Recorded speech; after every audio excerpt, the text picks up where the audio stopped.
Hey guys, so I am in my kitchen. I am about to break my 3 day fast, as I call it, or basically end my 3 day no food fast. And I am happy that I've successfully completed it. It's been honestly probably over a decade, which is way too long, that I have done a no food fast. But as memory serves me, I always remember getting really wonderful results when I did make um, that sacrifice and obeyed. And so, by what I mean by obeying is fasting is a biblical kind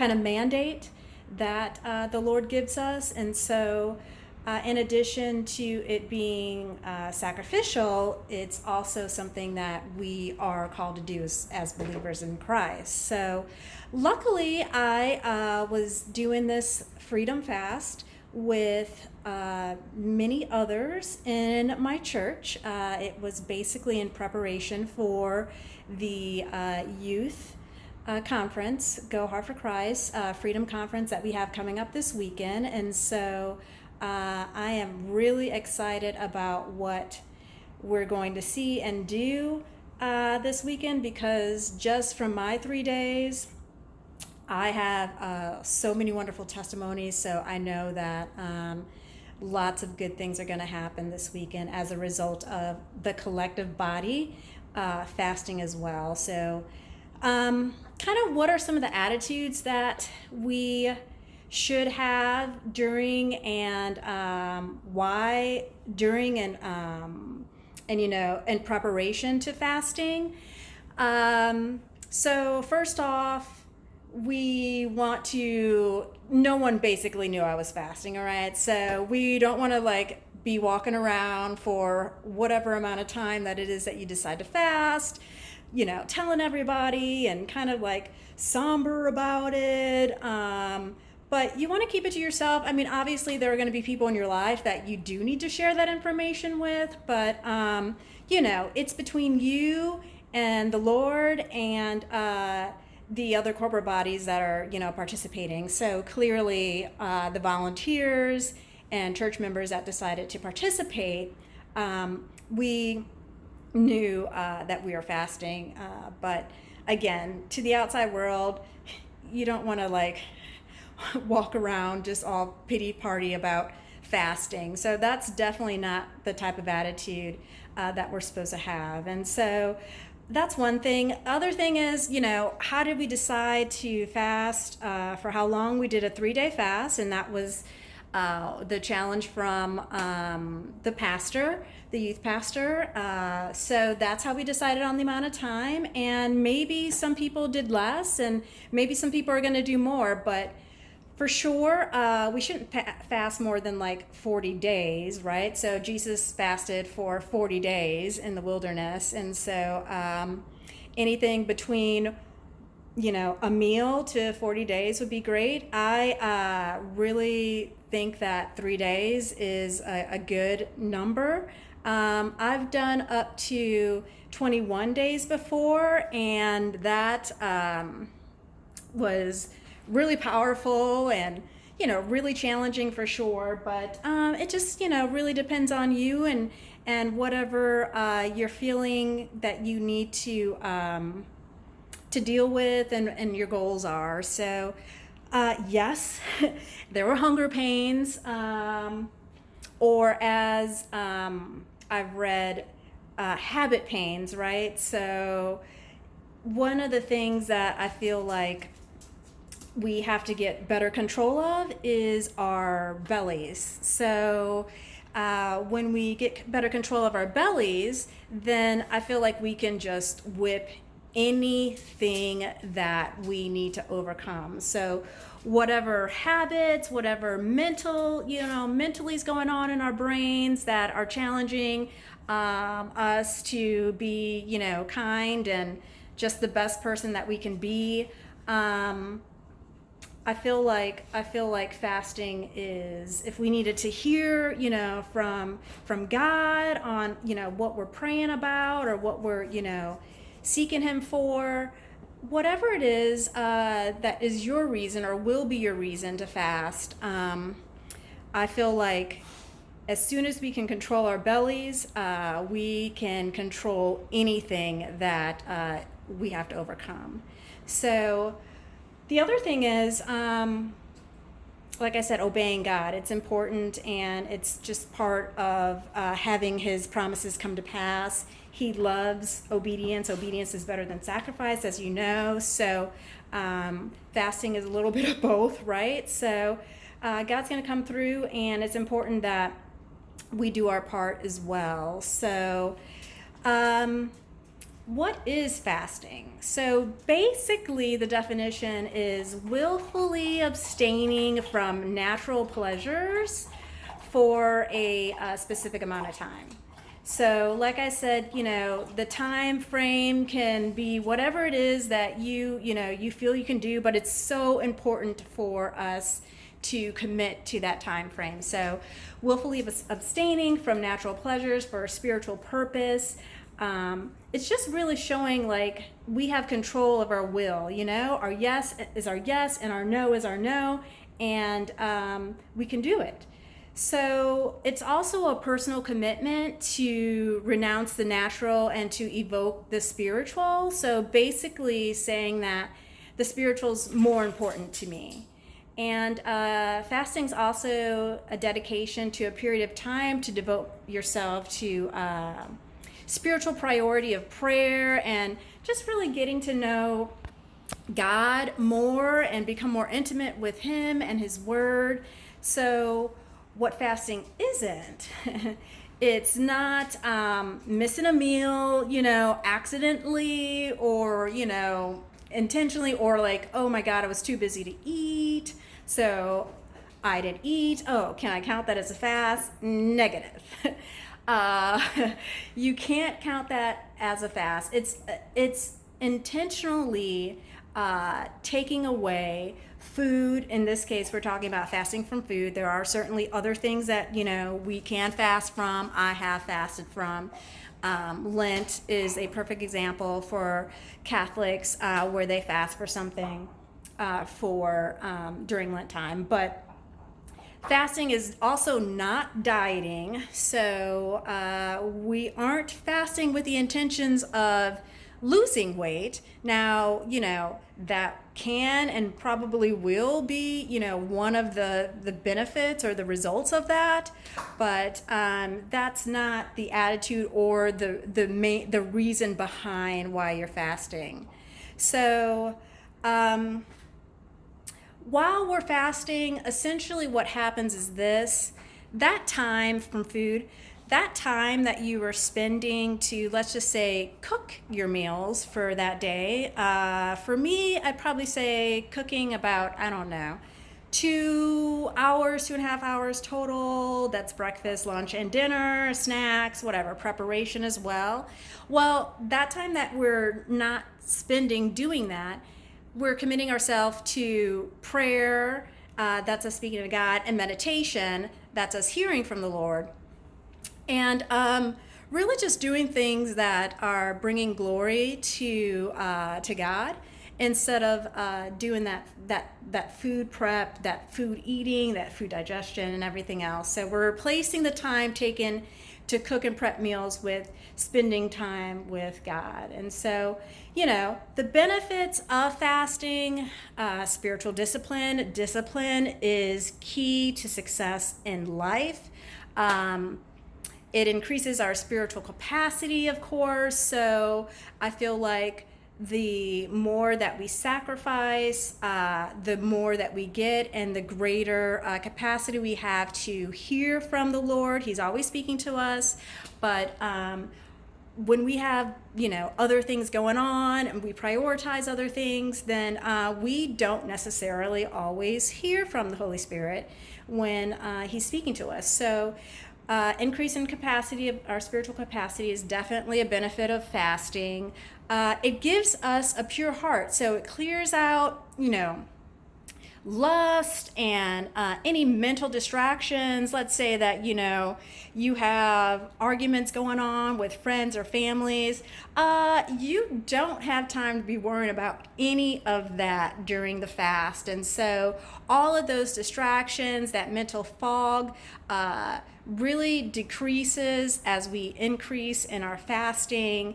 And so it also really has us take control of ourselves, and it increases my spiritual control. So as that increases, my hunger and just fleshly desires really just kind of decrease. So those are some of the benefits. Again, loss of weight, like I mentioned, is and can be one of the results or benefits of fasting. We just don't go out with that being the sole intention. It also really purifies or resets our body. So that for me is one of the major things that I saw for myself. I was really being bothered with my sciatic nerve for, I don't know, the last 3 months or so, and had done, PT and massage and chiropractic services. And I am telling you, over these last 3 days, my sciatic nerve has not hurt. Like, I'm able to sit for long extended periods of time at my desk and not worry about needing to get up because my sciatic nerve is hurting. So I appreciate that happening. I did not know that was going to be a benefit of fasting, but clearly, from a scientific standpoint, when we aren't, and I eat pretty, healthy, but still, it gives our body the time to reset and purify itself. So we consume toxins every day. So our foods, even if we eat organic foods, our breathing, our lotions and perfumes and shampoos and all of that. Okay, so I at least eliminated eating the toxins in my body, and so I feel like inflammation was able to decrease, and so it gave my body an opportunity to reset and to heal itself. And so my sciatic nerve is healed and is not hurting as a result of my 3-day fast. And so I am so appreciative of that, and I give all the glory to God for that, for sure. So physical freedom, again, when we are making decisions based on how we physically feel, most of the time our flesh is flesh for a reason, and it doesn't make the best decisions for us. So physically being free from the flesh and being able to control our hunger is a wonderful feeling. And so, and then again, it just allowed me to hear clearer from God. He's always speaking to us, like I mentioned, but when we have so much going on and just worried about, everyday living and so forth, eating, what are we going to eat, all of that, it just makes it a little bit more difficult to hear from him. And so increasing the time in the Word during this time and prayer and meditation absolutely increases our intimacy and our ability to hear from God. So wonderful benefits. Now, some of the things I probably should have done, I'll tell you about like guidelines of fasting. So commit yourself. So whether you're going to do a day, which if you do a day, I would suggest doing like a day for each for 3 weeks straight. So do Monday week 1, Monday week 2, Monday week 3. If you aren't able to commit to at least a 3-day fast, but and a long fast is considered 7 days or longer. So commit yourself to whatever the time frame is and hold yourself accountable to that. Drink plenty of water. So I encourage you to drink at least half of your body weight in water, because again, you're getting rid of a lot of toxins that were in your body, just stagnant there. And so when we drink water, we're flushing that out, and we're putting less toxins toxins in as well during our fast. So definitely we'll see results from that. I also drank a lot of hot herbal teas and juices in addition to water. So let's see here. I had my spring water. I had my miso broth that I had a couple of times. And then I had my pomegranate juice. So 100% juice. Don't, be drinking juicy juice or orange juice. You want to stay away from acidic intake during your fast as well for obvious reasons. And no coffee, including no coffee. So some of the things, other thing I did was I had a serving of course, Buy and Bliss. That's my jam. And I did that the first day, one of the meals, just to get rid of everything that was, inside of my colon, right? So to help anyway, to just kind of get that flushed out so that, again, get the health benefits rolling and moving forward with that. And that helped wonderfully as well. But otherwise, I've been fasting from Buy and Bliss as well, except for that serving that I had to kind of jump start things flowing, if you can call it that. Some of the other things, I have my Detoxify as well. So this is a Planet Beach product that I still swear by, and I had it as part of my regime. So 3 pills in the morning time and 3 pills in the evening time, and it's full of lots and lots of herbs. I can talk about that another time for sure and break down all the herbs and what benefit they have for you, but that was part of my 3-day fast as well. And then I'll show you part of my tea part of my tea drawer here. So lots of green teas, lots of this is liver and kidney, so turmeric, some black tea that I really honestly stayed away from because it has caffeine, but oolong tea as well is something that I drank. So let's see here. Some of the things I could have done a better job of is, if you look at this back counter, I'm still organizing. I just, moved in here. So I left lots of treats out, probably more treats than I should, specifically that on my counter, and crackers and, things that's like, okay, Andrea, Nutella, all, the doctor left all these treats here. So anyway, it was fine, and I was not tempted beyond anything that I can handle, but put it away. Put it away. I didn't buy groceries this upcoming week just so that I didn't have a refrigerator full of fruits and veggies and things like that could be so tempting. So now that I'm breaking my fast, like I said, a long fast is 7 days, but I'm breaking my 3-day fast. And so you want to begin with just a warm soup. I went to the store after Bible study today, and I got Panera. That's my favorite fast food. And like I said, I have no food in the house because I didn't go shopping specifically so that I can be successful with my fast. So I ordered a vegetable soup, and I did 2 for 2. So, and then I ordered a salad. So that was my next thing. Begin with the warm soup, and then do greens and fruits, but definitely no bread, no carbs. Bread fill up our intestines so quickly. Carbs, pasta, potatoes, fills our intestines so quickly, and you just don't want to have that bloated feeling, and worse yet, other things happening as well. So you want to gradually reintroduce solids foods. So if you have any questions about fasting, or if you're interested in fasting, I definitely encourage you to give it a try. Start off slow, especially if you've never fasted before. if you have any questions, then definitely feel free to reach out to me. And I'm rooting for you, and so is your body, and clearly so is your spirit and your soul. Bye.